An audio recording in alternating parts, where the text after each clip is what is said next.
नमस्कार, मैं कुबेर भारती, केएस भारती की बैठक से। आज के हमारे मेहमान हैं पूर्व किसान मोर्चा के अध्यक्ष रह चुके और प्रदेश कार्यकारिणी के सदस्य, उत्तराखंड आंदोलनकारी भी रह चुके हैं। पहले तो भाई साहब आप अपना थोड़ा-सा परिचय दीजिए। देखिए कुबेर जी, धन्यवाद। आज आप आए और आपके अधिकतर मैं आपके चैनल को देखता रहता हूँ। धन्यवाद। और आपने कहा परिचय की, देखिए हम तो बूथ स्तर के कार्यकर्ता हैं और बूथ स्तर से हमने अपनी राजनीति शुरू की है। पार्टी ने हमको प्रदेश में किसान मोर्चे का अध्यक्ष बनाया। प्रदेश कार्यकारिणी वर्तमान में भी सदस्य हम हैं। उत्तराखंड के राज्य आंदोलनकारी भी रहे, 22 दिन फतेहगढ़ सेंट्रल जेल में भी रहे और आज उत्तराखंड राज्य बना और पार्टी के छोटे से कार्यकर्ता है। ये हमारा परिचय है। अच्छा आप खुद को एक राजनीतिक व्यक्तित्व में रखना पसंद करते हैं या फिर एक समाज सेवी के रूप में देखना पसंद करते हैं? देखिए, हर कोई राजनीति समाज सेवा से शुरू होती है। जब हम कोई भी राजनीति में कदम रखते हैं तो निश्चित रूप से समाज सेवा से ही आते हैं। पहला आदमी समाज में सेवा करता है, उसके बाद आता है। हमने अपनी छात्र राजनीति से शुरू की, समाज में हमने काम किया, तो आए राजनीति में भारतीय जनता पार्टी में आए और भारतीय जनता पार्टी ने हमें कई दायित्व में दिया। तो निश्चित रूप से समाज की सेवा करने के बाद ही राजनीति में आते हैं सब अधिकतर लोग। बिल्कुल। अभी जिस तरीके का हमारे देश में माहौल है कि धर्म को लेकर बहुत ही ज़्यादा, आपके लिए सर्वोपरि धर्म रहेगा या राजनीति? देखिए, आपने बता, ये दो पार्ट अलग अलग है। राजनीति पार्ट अलग है, धर्म पार्ट अलग है। और निश्चित रूप से सब लोग धर्म से जुड़े और अपने जो हमारा देश है, हिंदुस्तान के हम नागरिक हैं, सारे लोग हैं और अलग अलग धर्म, विभिन्न विचारधाराओं के लोग यहाँ पर रहते हैं। सबकी अपनी विचारधाराएं सब अलग हैं, जाति धर्म सबके अलग अलग हैं, तो सब लोग रहते हैं। और हमारा जो देश है, कहते नहीं, पूरा एक कौमी गुलिस्ता है, विभिन्न प्रकार की भाषाएं, विभिन्न प्रकार के लोग यहाँ पर सब रहते हैं और ये मिलजुल के आपस में सब लोग रहते हैं। इसमें कोई मेरे ख्याल लगता है कोई वो दो राय नहीं है। हम लोग इधर-उधर की बातें करें, इससे बढ़िया मेन मुद्दा ये है कि आने वाले 2027 के चुनाव में अगर पार्टी आपको टिकट देती है, तो आप किस तरीके से उसका आह्वान करें? देखिए कुबेर जी, आपने जब अभी प्रश्न किया ना कि आजकल पूरे देश में आप देख रहे होंगे, अभी चाहे बिहार का चुनाव रहा, भारतीय जनता पार्टी कितना अच्छा प्रदर्शन भारतीय जनता पार्टी ने वहां किया। एक एक महिला ने वोट, एक एक युवा ने वोट भारतीय जनता पार्टी को किया और एक बहुत अच्छा प्रदर्शन भारतीय जनता पार्टी का रहा। और निश्चित रूप में 2027 में उत्तराखंड में भी चुनाव होने वाले हैं। निश्चित रूप से तीसरी बार उत्तराखंड में भारतीय जनता पार्टी की सरकार बनेगी और कोई नहीं रोकने वाला है।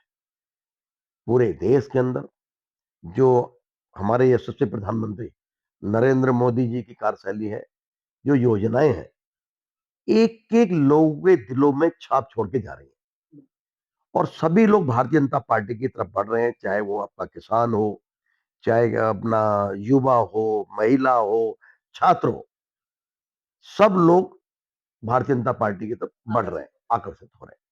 तो निश्चित रूप से उत्तराखंड में भी जो है हमारे तीसरी बार भारतीय जनता पार्टी की सरकार बनेगी और धामी जी के नेतृत्व में काम बहुत बढ़िया हो रहा है।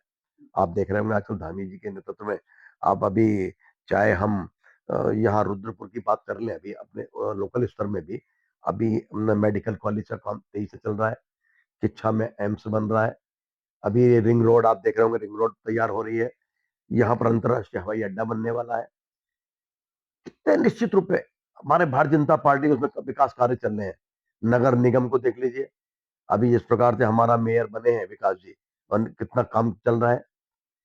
तो जो हमारा जो काम करने का, जो हमारी सरकार का काम करने का जो कहते हैं अंदाज है या हमारा एक लक्ष्य लेकर हम चले हैं, तो हमारे विकास में प्राथमिकता है, विकास को ही लेकर चल रहे हैं।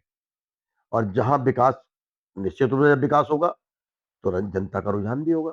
इसलिए 2027 में तो भारतीय जनता पार्टी आने वाली है। जैसा कि हमें देखने को मिलता है कि यूपी सरकार की पूरा देश इस समय फैन है योगी जी का।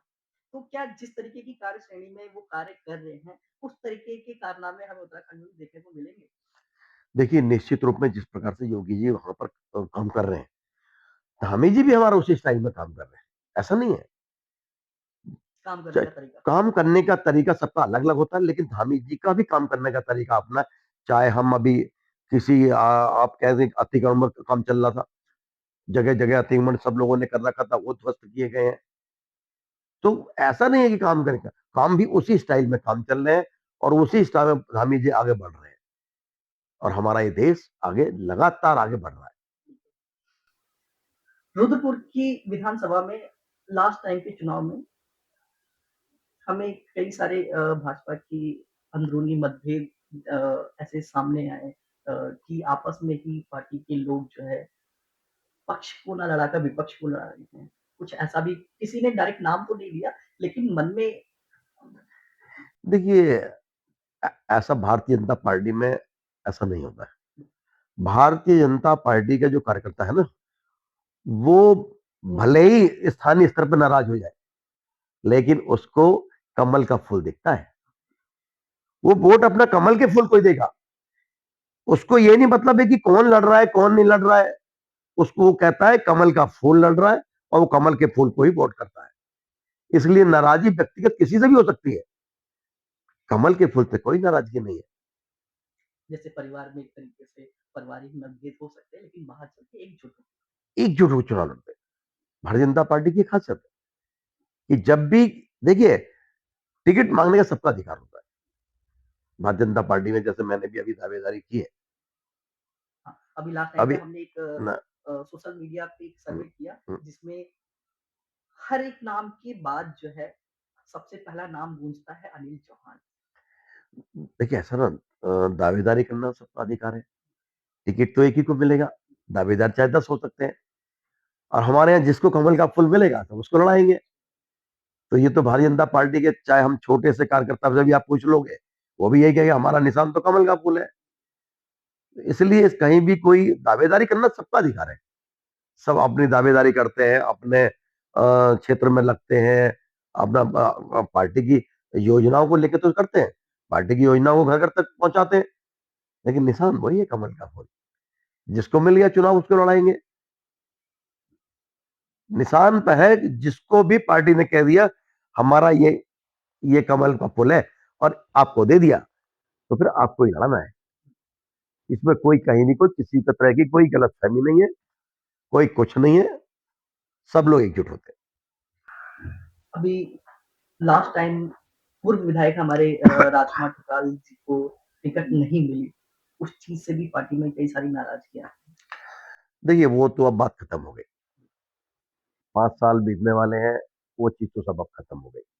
अब तो नए सिरे से बात हो रही, नई सब चीज़ें हैं।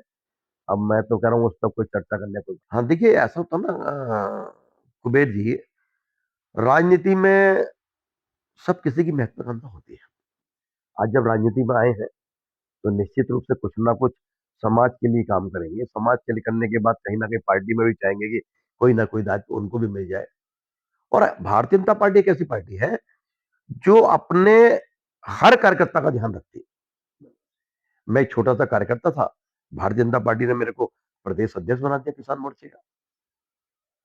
और पार्टी में नहीं होता है। और पार्टियों में क्या होता है, भाई भतीजावाद, उनने कहा वो किसका रिश्तेदार है, उसको पद देना है। भारतीय जनता पार्टी में तो कार्यकर्ता की पहचान हो जाती है, पीछे की पंक्ति में भी अगर कोई कार्यकर्ता बैठा है, तो उसको उठा के सामने बैठा देते हैं। तो इसलिए भारतीय जनता पार्टी में तो इस तरह का कोई मतलब ही नहीं। भारतीय जनता पार्टी में कब क्या हो जाए, कौन से कार्यकर्ता को जिम्मेदारी मिल जाए, किसी को नहीं पता रहता है। इसलिए आज भारतीय जनता पार्टी तेजी से आगे बढ़ रही है। हर एक कार्यकर्ता का ध्यान रखा जा रहा है। धामी जी के 3 ऐसे कोई काम देखिए मैंने अभी कितनी योजनाएं आपको भी गिनाई धामी जी के बारे में। धामी जी ने अभी पहले जो थी पेंशन, एक को मिलती थी परिवार में, जब 60 साल के बाद एक को मिलती थी, अब 2 को मिलती है। अभी धामी जी ने, अभी आप देख रहे होंगे जितने अतिक्रमण हुए, चाहे वो फॉरेस्ट विभाग के जमीनों पे हुए, सबको हटाया गया। और धामी जी के कर्म सबको एक समान देखा जा रहा है। वह उनके लिए कोई ऐसा नहीं है, कोई भेदभाव नहीं है, वो सबको एक समान और सबको साथ लेकर चलते हैं। ये उनकी खासियत है। कुबेर जी, आपका धन्यवाद, आप आए और आपने आज हमारे साथ बात की, बहुत अच्छा लगा। और मैं तो, क्योंकि आपके इस जो चैनल है आपका, मैं अक्सर देखता रहता हूँ, और आप काफी कई आप लोगों ने कई इंटरव्यू आपने लिए हैं। अभी मैं एक इंटरव्यू देख रहा था, वो कौन सी पिक्चर, उदयपुर फाइल्स का, वो मैंने बड़ा अच्छा आपका एक इंटरव्यू मेरे को लगा कि आपने उदयपुर फाइल्स के जो डायरेक्टर थे, आज आपने उनका जब अमित जॉनी जी का जो आपने इंटरव्यू लिया, बहुत बढ़िया लगा। तो आपसे मिलकर आज बहुत खुशी हुई। निश्चित रूप से आप का चैनल, मैं तो यही प्रार्थना करूंगा कि आपका जो ये चैनल है दिन रात ऐसे आगे बढ़ता रहे और आप तरक्की करते रहे, यही मैं आपसे कहना चाहता हूं।